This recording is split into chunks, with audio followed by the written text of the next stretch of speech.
I hope you're ready for more 1v1, because more is coming up.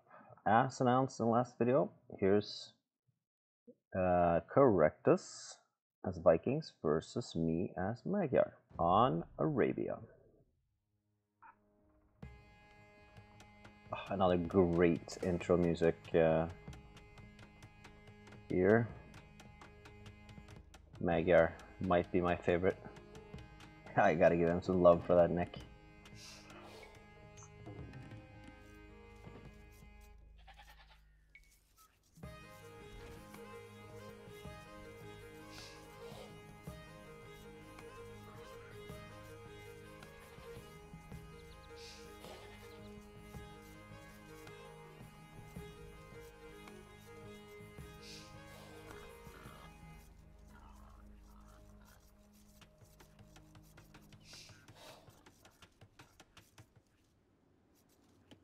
Just missed the sheep. Alright, so as Magyar, I guess you can go men-at-arms and you can go scouts. Both take advantage of the free forging. I don't remember what I'm going to do here. But whatever I do, I have to put some pressure on because I can't let the Viking be unpressured into Castle Age with the free wheelbarrow and handcart. That is dangerous to leave them alone. Yes, I think I've found all my resources at this point. Yeah, I'm going forward to see what's going on in his base. Kind of an awkward sheep gathering going on there. Walling off the front. Oh, he's coming forward, okay. He loses most of his stuff there. That wasn't a very successful forward. So I guess I feel a little relieved now that he has thrown away quite a lot of resources on that without getting much of a value out of his forward or his aggression. So maybe I'll slack a little bit. Okay, it looks like I'm thinking. I think I started Bloodlines, but then changed my mind. Yeah, because I guess I feel like I'm so far ahead that I don't have to do any sort of risky forward and risk getting in the same situation as he did. Spend resources on military and feudal, and then just throw it all away in a unsuccessful aggression.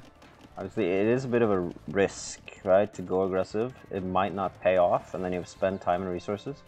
So when I already am as ahead as I am, then why not just chill, go to Castle Age, and take it from there. He gets the castle first, but you can kind of tell from the score that I'm much stronger, that I'm a much stronger situation.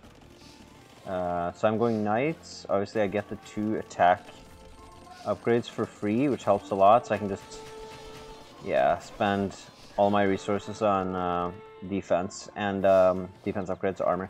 And I take out his force that he sends, and now I'm in a pretty dominant position. I think it's fully upgraded knights. No, I'm missing 1 armor. Okay, I should have both armors, especially when I fight against crossbow. Kind of throwing away my knights there, but I keep producing. And I did get some villagers, which is of course the value. He's massing the crossbows, which is dangerous.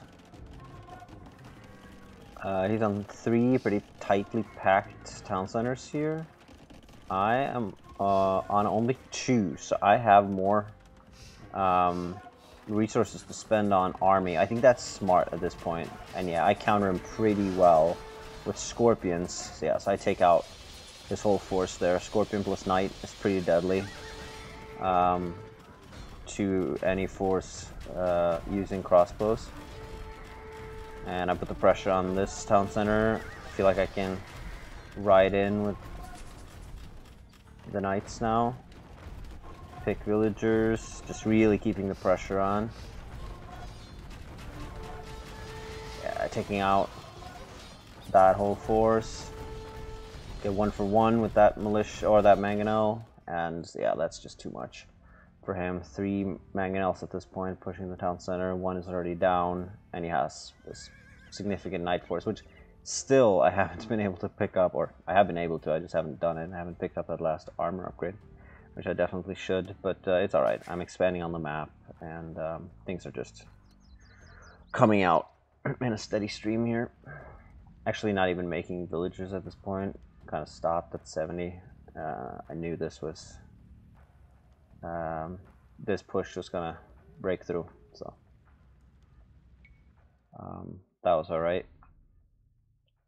He was kind of blowing his chance in Feudal Age there with that aggression. You spend quite a lot of resources on men-at-arms, right? 3 men-at-arms. Both the units themselves and the upgrades. It's a lot of food. And when you don't do any damage with that, it's unfortunate. Quite the comfortable KD for me there. Economy also better across the board except for stone, which is still close. Wood also relatively close, but food and gold, which is what I needed for the knights. I have quite a lot of that, so the knights just kept coming out. He has more research, but that doesn't necessarily mean that much, and villager high also speaks for itself. So yeah, steadily pushing him back here. Okay, so that was a quite comfortable win over the Vikings. That always feels good. Vikings are pretty strong, so if I can beat the Vikings, that is good. It's nice to have an aggressive civ like the Magyars to do it, though. I can put some Spanners in the Vikings works before they get things going with those free upgrades. Mag Jiju plays as Turks against my Ethiopians. This is on 4 Lakes.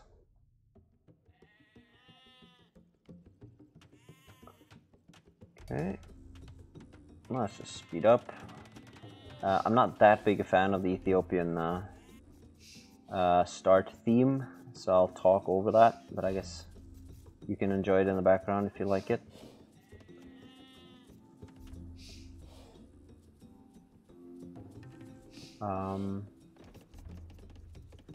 He's pushing Zebra, okay. I guess he's hoping to get as much food as he can, probably get to Castle Age, and maybe get those, it's quite far to walk, get those Janissaries out, maybe that's his plan. He's at least going for the dock, so am I, getting some fishing ship out. That wasn't the best elephant ever.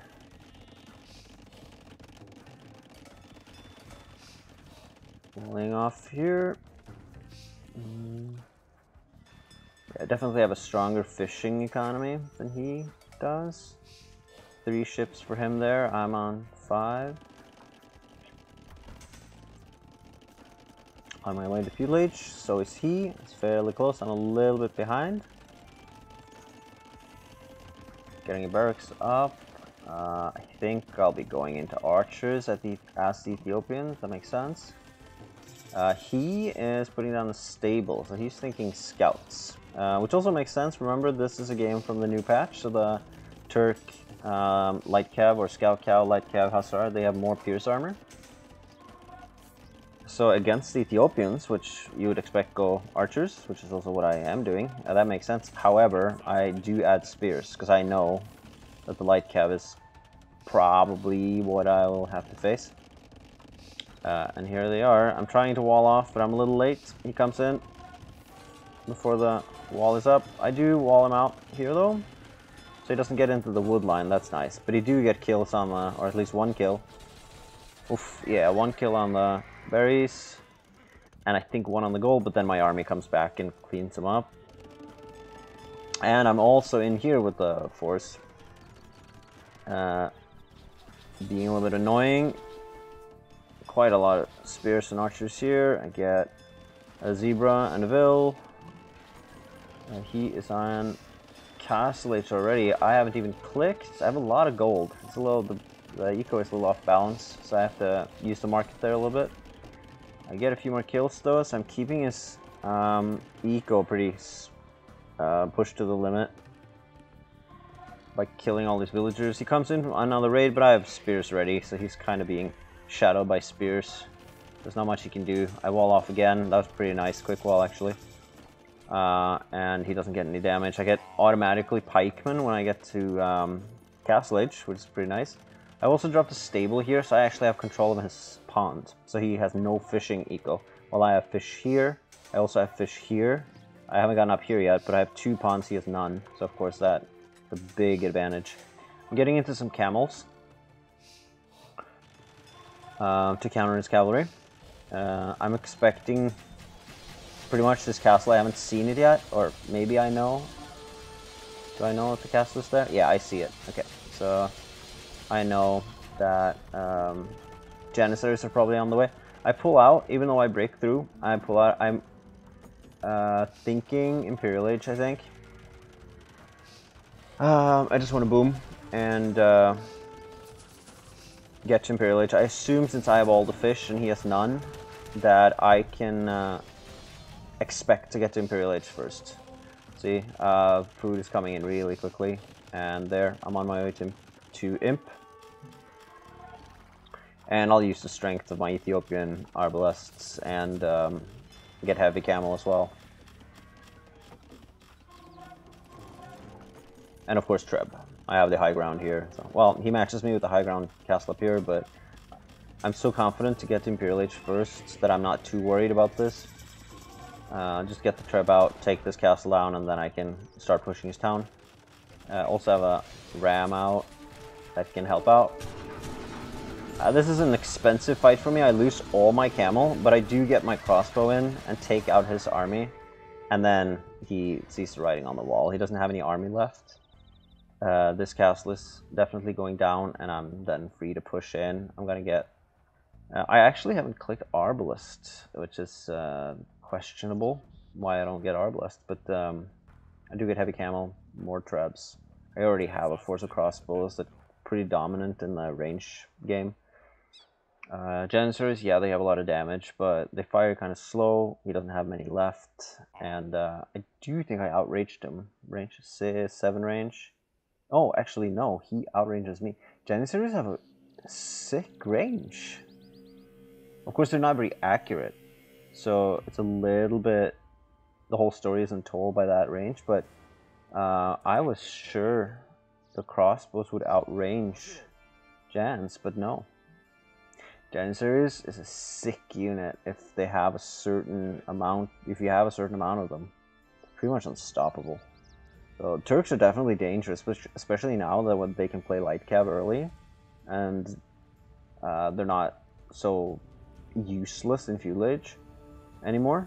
Because when they get Janissaries in Castle Age, they're dangerous.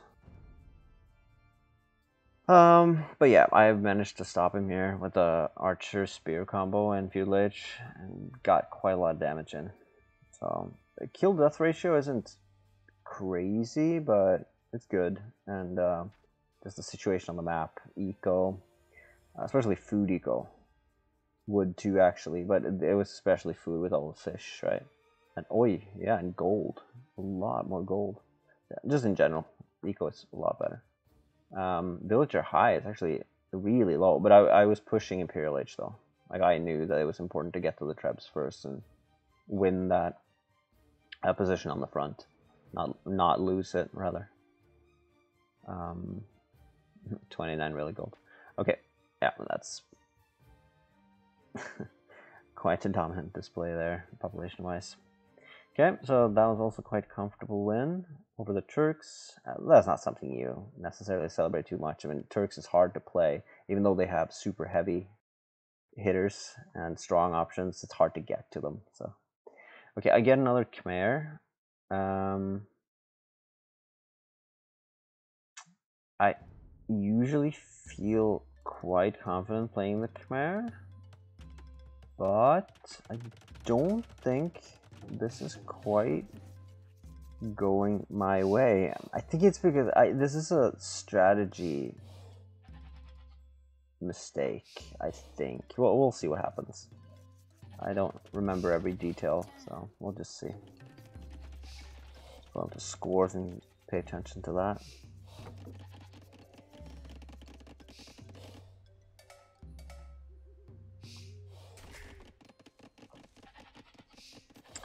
Yeah, I'm messing things up a little bit with the food, apparently, in the beginning.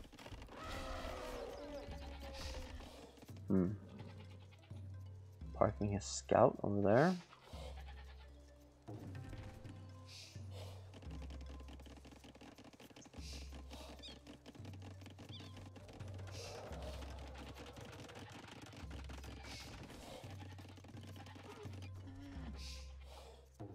I feel like I have a quite comfortable lead here with that score, but I think that is just because he went straight to my base, and then he's just like hanging out by my base looking for options. Yeah, I'm really slow to feud Lich, and that's going to be a problem because he's coming in with men-at-arms, and I do not get the wall up, and I don't know exactly why I'm deleting my lumber camp. That's a really strange play. And he gets so many villagers. And I lose my wood line. Now I do have a secondary wood line, so it's not the end of the world in itself. But then he gets in again because they over chop the bush. Or over eat, I guess. And it's just an awful start. I still somehow have score lead, but there, my score lead's gone as well. He's just camping outside my gold, pushing pressure on. I have to spend wood repairing the palisade. I have to tower my wood, because it's my only safe wood at the moment. At least that's the way I feel. I do get some skirms out with upgrades, with armor, so I'm able to push his army away there and get back to gold, which is important. And normally I would probably have GG'd because I realize that it's unlikely that I will be able to achieve anything, but I do get Castle Age first, and I feel like if I can only get enough knights out, I will be able to overwhelm his archers. Because with the new pathing of the knights, they are really good at taking out archers. But then, I'm splitting my resources too wide, I think. Because I don't produce as many knights as I should have. Instead, I try to get into Scorps. Chimera Scorps, you think that would be good, but first of all, I build it too far forward, so that when he builds a counter siege workshop and builds a mangonel, it's hard for me to defend this forward position. I probably should have built the siege workshop at home. And he does some really clever micro here and keeps a lot of his guys alive. Even though they're low on HP, he keeps them alive, and he manages to take down my siege workshop. And I can't get in with the knights to take out the siege because he has crossbows. And I think he also... No, the university comes down now. It looked like he had ballistics. But he's at least getting ballistics now.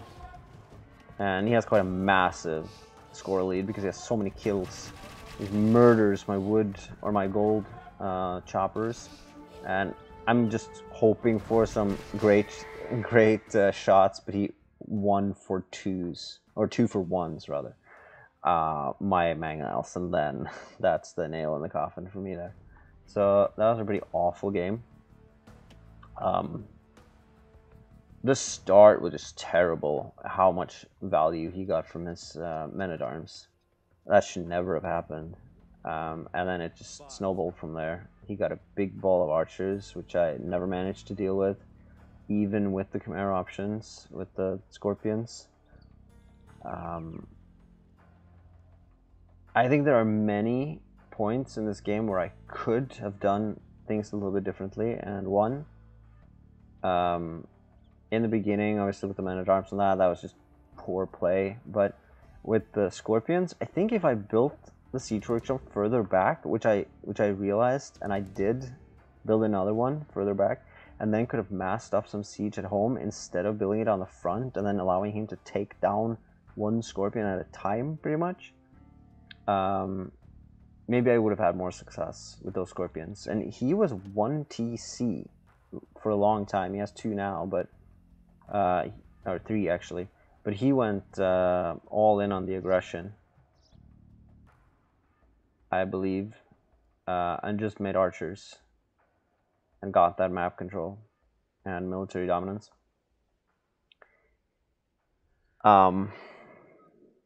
And if I had overwhelmed him and taken out that army, that he had spent all his resources early game or early castlage, feudal age early castlage to get, like that would have been all the value of his everything gone. So yeah, if I could just have won a battle and taken out his archers, things would have been much better. But I was not able to do that because of some poor decision making. So not a good KD for me there. Eco is also quite awful. I do have slightly more food. I'm only floating on the Khmer bonus there. Right? His eco was probably better. He has a lot more wood, a lot more gold.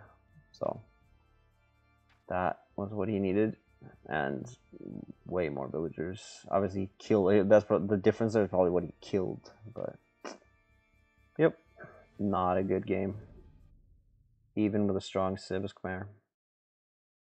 So that was pretty sad. And with that was not as. Oh yeah, there was. Okay, that was that one. That will be the last of this episode. Next one, Bernd Stromberg. I wonder if he's Swedish. He's going to play Mongols against my Franks. So that'll be fun.